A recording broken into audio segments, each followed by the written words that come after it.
जब मां काली का क्रोध इतना बढ़ गया कि पूरी सृष्टि विनाश के कगार पर आ गई, तब खुद भगवान शिव को करना पड़ा एक ऐसा कार्य जिसने सब कुछ बदल दिया।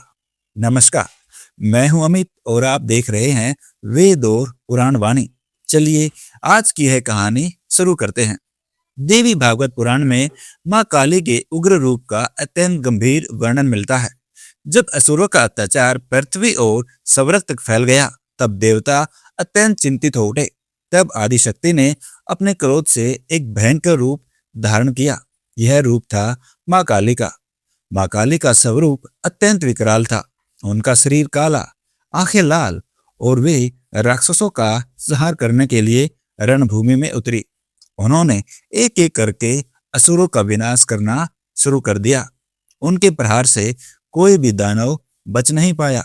लेकिन यहीं से एक गंभीर स्थिति उत्पन्न हुई। युद्ध समाप्त होने के बाद भी मां काली का क्रोध शांत नहीं हुआ।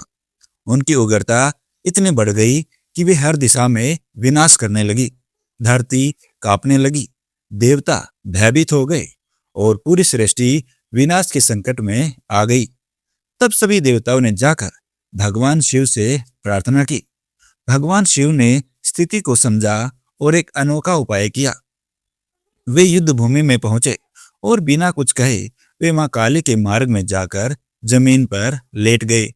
मां काली उसी उग्र अवस्था में आगे बढ़ रही थी और अचानक उनका पैर भगवान शिव के शरीर पर पड़ गया। जैसे ही मां काली ने यह देखा कि उनके चरण स्वयं भगवान शिव पर पड़ गए हैं, उन्हें तुरंत होश आया। उनका क्रोध शांत हो गया और वे लज्जित होकर अपनी जीभ बाहर निकालकर खड़ी हो गई। यहीं से मां काली का वह प्रसिद्ध स्वरूप प्रकट होता है, जहां वे भगवान शिव पर खड़ी हैं और उनकी जीभ बाहर निकली हुई है। इस कहानी से देवी भागवत पुराण हमें यह सिखाता है कि शक्ति कितनी भी महान क्यों न हो, यदि उसमें संयम और संतुलन न हो तो वह विनाश का कारण बन सकती है। और यही कारण है कि शक्ति और शिव दोनों का संतुलन ही सृष्टि को चलाता है। अगर आपको ऐसी सच्ची और शास्त्रों पर आधारित कहानियां पसंद है तो इस वीडियो को लाइक करें, शेयर करें और कमेंट में लिखें जय मां काली।